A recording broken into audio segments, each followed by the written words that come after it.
CCN news में आज बातचीत करने के लिए हमारे साथ मौजूद हैं एक ऐसी शख्सियत जिन्हें अभी राज्य सरकार ने राज्य उत्कृष्टता पुरस्कार के लिए शैलेश मटियानी पुरस्कार के लिए चयनित किया है और डाइट के प्राचार्य हैं और नई नई एक्टिविटी करते हैं। राष्ट्रीय स्तर की गोष्ठियाँ उन्होंने की हैं, कई विज्ञान प्रदर्शनी आयोजित करते हैं ज़िले में। एक बागेश्वर में और प्रदेश में शिक्षा के प्रति बड़े चिंतित रहते हैं और उनका पूरा प्रयास ही रहता है कि कैसे बच्चों का भविष्य अच्छा हो, कैसे ज़िले में शैक्षिक गतिविधियाँ हों, शैक्षिक गुणवत्ता कैसे ठीक हो, उस पर हमेशा चिंतित रहते हैं। उनसे हम बातचीत करेंगे। सर, पहले तो आपका स्वागत है हमारे। धन्यवाद, बहुत बहुत धन्यवाद आप जी। सर, मैं जानना चाहता था कि आपको अभी राज्य उत्कृष्टता पुरस्कार के लिए चयनित किया गया है। ये किस क्षेत्र के लिए आपको मिला है और कितना आपकी लाइफ में, ये ज़िंदगी में आपका ये मायने रखता है? धन्यवाद सर।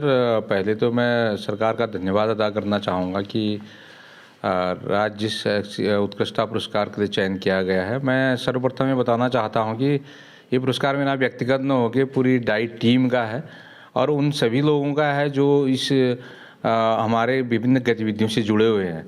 तो इस पुरस्कार को नितांत मेरे नाम के रूप में देखा जाए और जितने भी लोग मेरे साथ जुड़े हैं, चाहे वो इस संस्थान के संकाय सदस्य हैं, चाहे वो ट्रेनीज हैं, चाहे बच्चे हैं और मेरे परिवार से भी जितने लोग जुड़े हैं, उन सभी का इसमें सहयोग है। तो मैं इसको एक और अधिक एक जिम्मेदारी के रूप में मानता हूं कि जो भी कार्य हम कर रहे हैं उसको और अधिक जिम्मेदारी और संजीदगी से हम करेंगे, ऐसा मुझे महसूस होता है। जी सर, आप वैसे प्रवक्ता के पद पर भी, विज्ञान प्रवक्ता यहाँ पर हैं और प्राचार्य का भी दायित्व आप निभा रहे हैं। तो ये कब से आप ये प्राचार्य का जिम्मा निभा रहे हैं सर आप? लगभग मैं 5 साल से मैं प्राचार्य का दायित्व भी निभा रहा हूँ, क्योंकि जो विभागीय व्यवस्थाएं हैं उसमें मैं यहाँ पर वरिष्ठ सबसे सीनियर प्रवक्ता हूँ, तो इस कारण मुझे इसका चार्ज भी दिया गया है। तो मैं दोनों का भूमिकाओं को इसलिए निर्वहन कर पा रहा हूँ क्योंकि मेरे साथ जितने भी डाइट के एकेडमिक फैकल्टीज और ऑफिस के लोग हैं वो पूरा सहयोग करते हैं और जो भी गतिविधियाँ हम डिजाइन करते हैं उसको इम्प्लीमेंट करने में हम पूरी टीम के रूप में कार्य करते हैं, जिससे कि इस प्राचार्य की भूमिका का भी निर्वहन करने में अपने को सक्षम पा रहा हूँ। जी सर, आप एक विज्ञान प्रवक्ता हैं और विज्ञान के शिक्षक हैं और आपकी हालांकि एक्टिविटी से मुझे हमेशा ये लगता है कि आप विज्ञान के प्रति बड़े चिंतित रहते हैं समाज में।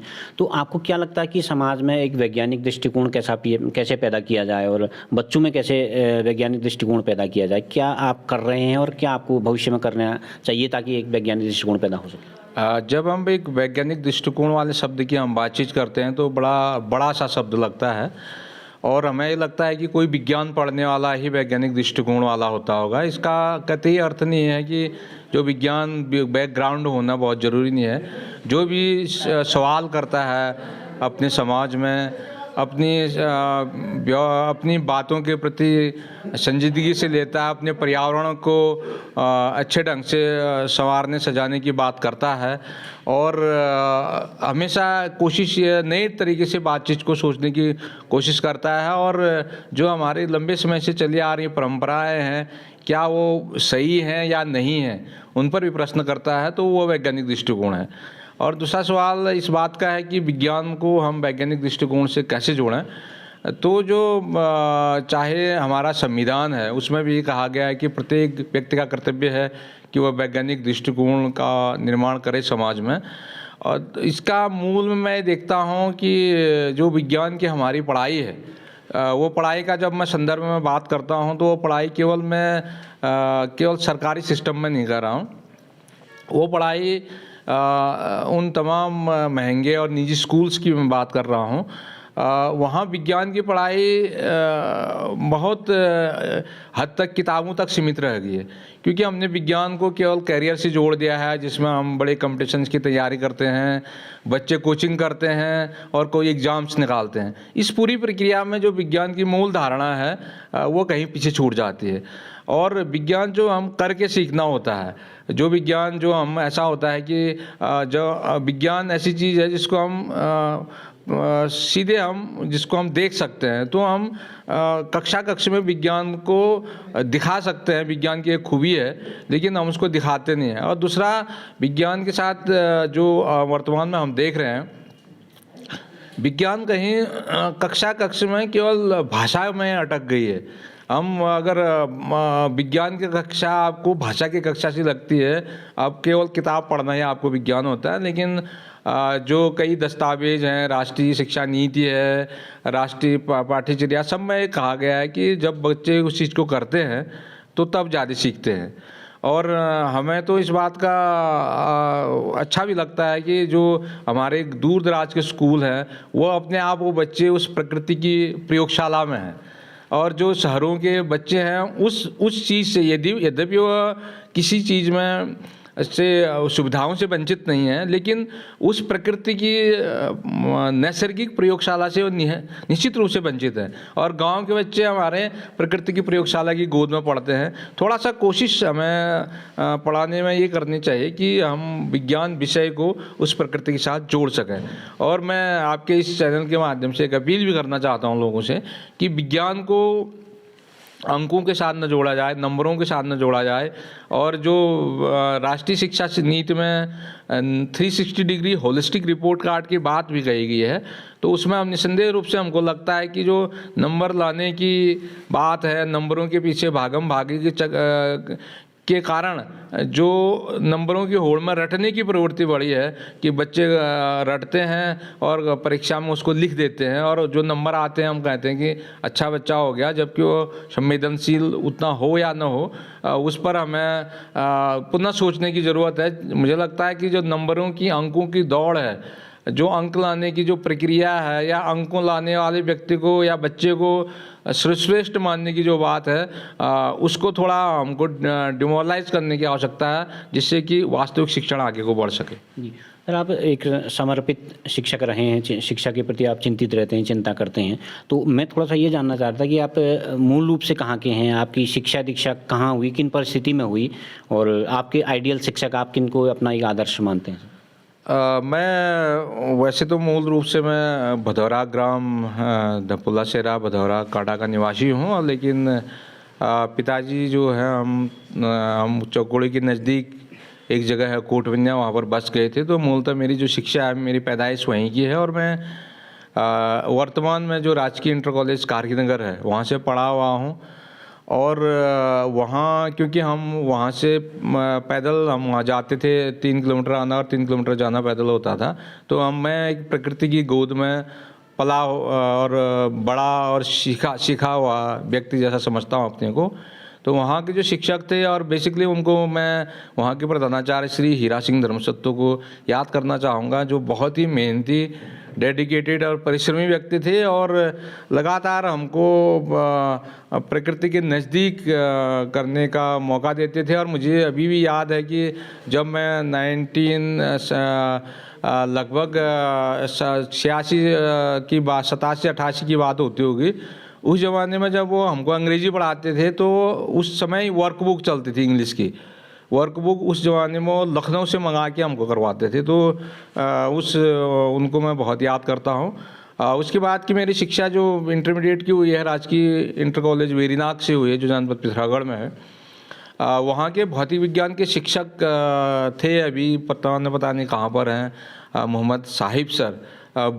तो उनका जो पढ़ाने का तरीका था मुझे तो बहुत अच्छा, शानदार लगता था। और लगातार जब वो पढ़ाते थे तो लगातार प्रायोगिक कक्षाएं होती थी, प्रायोगिकों का संचालन होता था, और उनका भौतिक विज्ञान पढ़ाने का तरीका बहुत ही शानदार था। गणित के अध्यापक थे जोशी सर, उनका भी गणित पढ़ाने का शानदार तरीका था। और अंग्रेजी के अध्यापक यहीं के रहने वाले साजी थे, वो भी बहुत शानदार ढंग से हमको पढ़ाते थे। उसके बाद की मेरी शिक्षा अल्मोड़ा कैंपस से हुई है, जहाँ से मैंने बीएससी और एमएससी में मैंने भौतिक विज्ञान से किया। उसके बाद मैंने वहाँ से बीएड, एमएड और शिक्षा शास्त्र में पीएचडी की डिग्री वहाँ से मुझे हासिल हुई है। सर, शिक्षा की गुणवत्ता के बारे में एक बड़ा सवाल रहता है कि उत्तराखंड की शिक्षा, खासकर बागेश्वर की शिक्षा की गुणवत्ता के ऊपर क्या क्या उपाय किए जाने, आप किस कंडीशन में इसको देखते हैं, और क्या इसके सुधार के लिए क्या क्या उपाय आपको लगता है किए जाने चाहिए?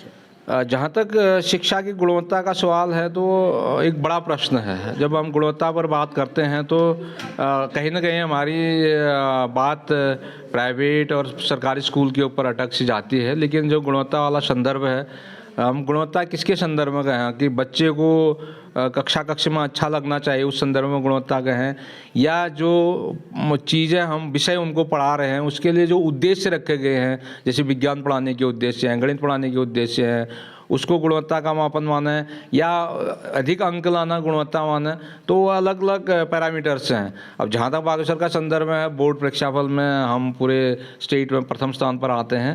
अन्य विधाओं में भी हम आगे हैं। बागेश्वर की स्थिति अन्य जनपदों से तब भी बेहतर है आंकड़ों के आधार पर कहें। और अगर मुझे व्यक्तिगत रूप से यदि पूछा जाए शिक्षा की गुणवत्ता के संदर्भ में, तो मैं गुणवत्ता उस चीज़ को कहूँगा जिसमें बच्चे को स्पेस मिल रहा हो, बच्चे को स्कूल कुछ नया सा क्रिटिकली सोचने का, नया सा कुछ करने का स्पेस देता हो। पढ़ के कुछ याद करना, पढ़ना और नंबरों को लाना, यदि गुणवत्ता कहें तो थोड़ा सा उसके शिक्षा की गुणवत्ता के साथ बेईमानी होगी। और जहाँ आज के दौर में मुझे शिक्षा के क्षेत्र में लगता है, तो अब जो शिक्षक तो पहले भी बहुत मेहनती थे, और अभी जो नए शिक्षक आ रहे हैं वो भी काफ़ी मेहनती हैं। और मुझे सकारात्मक दिखता है, आने वाला समय शिक्षा के लिए बेहतर दिखता है, क्योंकि अब शिक्षक ज़्यादा पढ़ने लिखने लगे हैं और ज़्यादा अच्छे ढंग से सोचते हैं, बच्चे के बारे में अच्छे ढंग से सोचते हैं। कुछ शिक्षकों को भी मुझे लगता है कि स्पेस देने की ज़रूरत है कि वो अपनी स्पेस मिल सके उनको अधिक से अधिक अपने काम को करने के लिए। और अन्य जो कार्य हैं, जो कागजी कार्य हैं, जो ऑफिशियल वर्क हैं, उनसे उनको निजात मिलनी बहुत ज़रूरी है। और जहाँ तक प्राथमिक शिक्षा का सवाल है, वहाँ कम से कम हर कक्षा के लिए एक शिक्षक हो, ये बहुत ज़रूरी है। जी सर, एक ज़रूरी सवाल ज़रूरी बात आपने कही कि मतलब शिक्षकों को थोड़ा सा दफ्तरी जो औपचारिकता है उससे थोड़ा मुक्ति मिले तो शायद वो पढ़ाने पर ज़्यादा ध्यान दे सकें। सर, मैं ये जानना चाहता कि जो सरकारी शिक्षा के प्रति समाज में एक टेंडेंसी ऐसी हो गई कि सरकारी स्कूल ख़राब हैं, सरकारी स्कूल से बेहतर प्राइवेट स्कूल हैं, लोगों का रुझान उस तरफ जा रहा है। तो क्या कहेंगे आप, ये मतलब कहीं पर सरकारी फेल्योर है या डिपार्टमेंट का फेल्योर आप इसको मानते हैं? जहाँ तक शिक्षा का प्रश्न है, शिक्षा जो है सरकारी शिक्षा, हाँ सरकारी शिक्षा की जो बात, लेकिन हम थोड़ा सा इसको, सरकार शिक्षा जो है वो समाज का ही हिस्सा है, थोड़ा इसको समझने की ज़रूरत है हमको कि जो स्कूल है वो समाज का ही रिफ्लेक्शन है। समाज जिस तरह से होगा स्कूल भी वैसा होगा। स्कूल उसके बेहतरी में कुछ मदद कर सकता है। रूस के बहुत महान एक मनोवैज्ञानिक हुए हैं लोई वाइगोत्स्की, उनका कहना था कि जो सीखना होता है वो समाज से ज़्यादा होता है। तो जब तक हम बेहतर समाज नहीं होगा तो शिक्षा को हम अलग से बेहतर कर आएंगे, ऐसा संभव नहीं है। और जहाँ तक आपने सवाल किया प्राइवेट स्कूल और सरकारी स्कूल्स की बात में, शिक्षा कमोवेश दोनों जगह गुणवत्ता के संदर्भ में एक जैसी लगती है मुझे। तो थोड़ा जो पब्लिक स्कूल के बच्चे हैं वो पढ़ना लिखना अच्छा सीख लेते हैं, क्योंकि उनके घर में इस तरह का परिवेश होता है। और इसको जो शिक्षा है उसको हम एक बाजार के रूप में, कंपटीशन के रूप में नहीं देख सकते हैं। और अभी भी जो आंकड़े हमारे पास हैं, लगभग जो माध्यमिक स्तर पर हैं 80% जो बच्चे हैं उन सरकारी शिक्षा पर ही निर्भर हैं। और क्योंकि जब भी सार्वजनिक क्षेत्र को बेहतर होना बहुत ज़रूरी है, इसलिए बहुत ज़रूरी है कि जब सबके बच्चे एक जैसे स्कूल में पढ़ेंगे तो हम एक बेहतर समाज को बना सकते हैं। और एक संवैधानिक जिम्मेदारी भी हमारी है कि हम सार्वजनिक व्यवस्थाओं को मजबूत करें। चाहे हम पूरी दुनिया के अंदर देख लें, जैसे अमेरिका और इंग्लैंड जैसे पूंजीवादी देश, जहां हर चीज़ निजी है, लेकिन वहाँ शिक्षा निजी नहीं है, शिक्षा सार्वजनिक है। अगर हम बच्चों को शुरू से ही विभाजन की ओर ले जाते हैं, अलग अलग स्कूल्स में ले जाते हैं बच्चे, तो हम एक एकत्रित समाज की कल्पना भी नहीं कर सकते।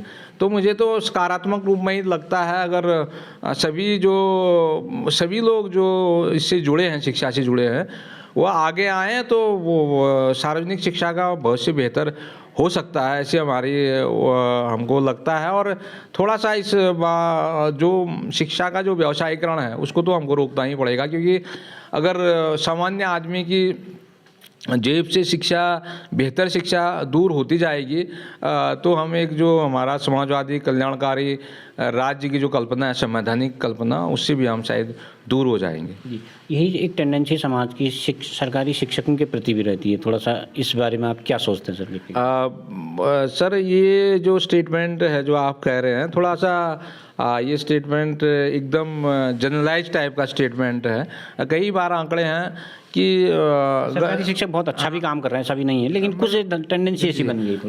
तो थोड़ा होता है, ये है कि जो चीज़ बेहतर नहीं होती वह मतलब वो ज़्यादा पब्लिक डोमेन में होती है। तो एक कई शोध भी है, कुछ साल पहले का शोध भी है, एक कोई फेमस यूनिवर्सिटी है, तो उसमें ये था कि जो 5% शिक्षक हैं वही थोड़ा अपने काम के प्रति लापरवाही बरतते हैं, लेकिन 95% शिक्षक महत्वपूर्ण ढंग से जिम्मेदारी के साथ कार्यों का निर्वहन करते हैं। तो मुझे ये लगता नहीं है कि सरकारी शिक्षक अच्छे से काम नहीं कर पाता है। फिर सवाल वही जाता है कि क्योंकि जिस तरह से समाज होगा, जब सार्वजनिक चीज़ें हर क्षेत्र में नहीं होंगी तो शायद शिक्षा पर भी उसका असर पड़ेगा। तो मुझे लगता नहीं है कि ये वाला जो आप कह रहे हैं कि सरकारी शिक्षकों के प्रति वह नहीं है, धारणा है। लेकिन जो स्कूल में, सरकारी स्कूल में बच्चे आते हैं, वो बच्चे बहुत ही समाज के निचले तबके के बच्चे होते हैं, तो कहीं कहीं तो शिक्षक उनकी पूरी जिम्मेदारी लेते हैं, उनके खाना खिलाने से लेके, कपड़ों से लेके, तो वहाँ किताब पेन के अतिरिक्त शिक्षक वहाँ पर एक संवेदनशील जिम्मेदार नागरिक की भूमिका भी अदा करता है। तो एक शिक्षक के साथ अभिभावक की पूरी भूमिका निर्वहन करता है। तो शिक्षक प्रयास कर रहे हैं बेहतर, हम आशान्वित हैं कि इसको हम इस परिप्रेक्ष्य को बदलने में हम सफल होंगे। एक सर, समाज में बार बार की बात भी उठती है सर कि जो सरकारी शिक्षा है और जो सरकारी शिक्षक हैं, सरकारी शिक्षकों के बच्चे ही सरकारी स्कूल में नहीं पढ़ते हैं। क्यों नहीं पढ़ते हैं? समाज में कई बार इस तरह की बातें उठती हैं सर, तो आप कैसे इसको देखते हैं? तो क्या किस पर किया जाना चाहिए? ये एक बड़ा प्रश्न भी है, और लेकिन एक जाने माने शिक्षा शास्त्री हुए हैं भारत में भी काम, अनिल सदगोपालन जी, उनसे भी जब उनका भी इंटरव्यू हुआ था, उनसे भी इस तरह से पूछा गया था। उन्होंने कहा कि एक जो ये हमारा जो आर्थिक ढांचा है, जिसमें कि जब इलीट क्लास का बच्चा किसी पब्लिक स्कूल, बड़े स्कूल में जाता है, तो उसके नीचे का भी जो हायरार्की में नीचे का तबका, वो भी सोचता है कि मेरा बच्चा भी एक बड़े सिस्टम में जाए। और दूसरा सवाल ये है कि जो ऊंचे स्कूल के बच्चे हैं, उनको पहले लगता था कि उनको ज़्यादा, उनका जो डोमिनेशन है सोसाइटी के अंदर ज़्यादा है, तो शिक्षक भी सोचता है कि मेरा बच्चा भी कहीं समाज में प्रतिष्ठित स्थान पर आ जाए, तो इसलिए वो भी उस ओर जाते हैं। इसका कारण केवल ये नहीं है कि मुझे व्यक्तिगत रूप से लगता है कि अभी शिक्षा के प्रति जो समझ है वो समाज में ऐसी बनी नहीं है। शिक्षा के प्रति समझ, जो गुणवत्ता वाली शिक्षा है, हमको लगता है कि अंग्रेजी बोलना है, थोड़ा बहुत अंग्रेजी बोलना, और अगर अच्छी अंग्रेजी हम बोल लेते हैं, थोड़ा अच्छा बोल लेते हैं, तो वो बेहतर शिक्षा है। शिक्षा के जो हमारे उद्देश्य हैं, गुणवत्तायुक्त शिक्षा के एक बेहतर नागरिक और बनाने की जो कल्पना है, वो तो कोई भी स्कूल उसको पूरा करने में सफल नहीं है, पूरे देश के अंदर यदि हम कहें। क्योंकि हम वैसा समाज जब बनेगा जिसमें कि संवेदनशील हो नागरिक, वैसा तभी स्कूल भी ऐसा हो पाएगा। तो एक तरफ से हम कहें कि एक बाजार का एक प्रभाव है, जो कि निजी स्कूल्स वाला जो एक बाजार का प्रभाव है। जब बाजार में कोई चीज़ आती है वो मुनाफे के लिए आती है। बाजार में कर्तव्य की बात या करुणा की बात या इस तरह की बातें तो नहीं हो सकते हैं। तो जब बाजार का प्रभाव कम होगा तो निस्संदेह रूप से ये वाला जो सार्वजनिक क्षेत्र है वो आगे बढ़ेगा। सर, एक आखिरी सवाल आपसे, आप लंबे समय से शिक्षा के प्रति समर्पित हैं, शिक्षा को नज़दीक से देख रहे हो, आप बहुत स्टेटों में भी आप शायद घूमे हैं। कहाँ की, किस स्टेट की, जैसे दिल्ली, केरल, इन जगहों की बात कही जाती है, तो कहाँ की शिक्षा व्यवस्था आपको बहुत ज़्यादा प्रभावित कर गई, और क्या आप चाहेंगे कि उन चीज़ों को उत्तराखंड में भी अडॉप्ट किया जाए या हमारे स्टेट में अडॉप्ट किया जाए, तो यहाँ भी बेहतर कुछ एक मॉडल तैयार किया जाए? क्या कहेंगे सर? मैं पहले अन्य स्टेट्स की बात करने से पहले मैं अपने से थोड़ा सा बात शुरू करना चाहता हूँ। मेरी माँ जो है लक्ष्मी आश्रम कौसानी में पढ़ी थी, जो यहीं पर बागेश्वर में लक्ष्मी आश्रम कौसानी है, जिसकी स्थापना सरला बहन ने की थी। वहाँ पर जो गांधी जी का जो चिंतन है बुनियादी शिक्षा का, उनका मानना ये था कि कोई भी जो स्कूलिंग हो वह किसी काम के इर्द गिर्द हो, जितने भी काम करते हैं वही स्कूल का पाठ्यक्रम का हिस्सा भी हो। तो जब काम को स्कूल का पाठ्यक्रम का जो हिस्सा हम बनाएंगे तभी पढ़ने वाले और पढ़ाने वाले के लिए भी शिक्षा एक बेहतर होगी और रोचक होगी। तो दूसरा जो सवाल आपका इसके साथ जुड़ा हुआ है, मैं कुछ स्टेट्स में मुझे गया तो थोड़ा सा मैं केरल का मुझे एक चीज़ बेहतर इसलिए लगी क्योंकि मैं जब भी आपसे बातचीत हो रही है तो मुझे ऐसा लग रहा है कि मैं बार बार ये जिक्र कर रहा हूँ कि जो समाज का रिफ्लेक्शन है वो स्कूल होता है। तो वहाँ हम एक किसी सरकारी स्कूल के बाहर खड़े थे तो वहाँ कई बसेस खड़ी हुई देखिए, तो हमको लगा कि किसी बड़े महंगे स्कूल में, पब्लिक स्कूल में हम आ गए हैं। तो उनके प्रधानाचार्य से जब बात हुई तो उन्होंने कहा कि यहाँ ये कंपलसरी है कि मैक्सिमम जो विधायक निधि है वो स्कूल पर खर्च हो और स्कूल के प्रधानाचार्य की ऑटोनॉमी है कि वो कुछ भी कर सकता है। तो इस चीज़ को स्कूल में जो इंटर कॉलेज हैं या स्कूल्स हैं वहाँ पर मुझे लगता है कि यदि हम प्रधानाचार्यों की नियुक्ति करें और उनको एक ऑटोनॉमी दें तो इसमें एक बेहतरी हम ला सकते हैं। दूसरा कि जनप्रतिनिधि हैं और समाज का जो जनप्रतिनिधि वाला हिस्सा है, जो उसकी विधायक नीति का हिस्सा है, वो स्कूल्स पर ज़्यादा खर्च हो और ज़्यादा से ज़्यादा कम्युनिटी का जुड़ाव स्कूल के साथ हो तो उसका प्रभाव भी रहेगा।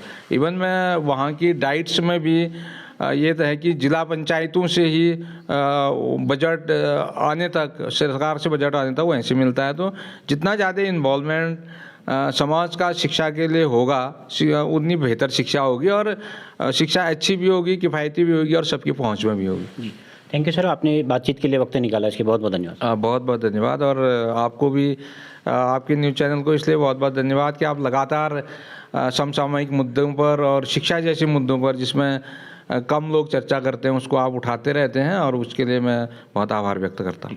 Thank you sir, thank you. तो आप थे हमारे साथ डाइट के प्राचार्य और शिक्षा के प्रति समर्पित डॉक्टर शैलेंद्र धपोला जी, जिन्हें अभी शैलेश मटियानी राज्य उत्कृष्टता पुरस्कार के लिए चयनित किया गया है। उनका स्पष्ट मानना है कि समाज का भी थोड़ा सा शिक्षकों के प्रति और सरकारी शिक्षा के प्रति धारणा को बदलना होगा। तो इस तरह का अगर किया जाए और समाज में वैज्ञानिक दृष्टिकोण पैदा करने के लिए भी बहुत सारे प्रयास करने की उन्होंने संभावना व्यक्त की है। CCN न्यूज़ के लिए मैं सुरेश पांडे।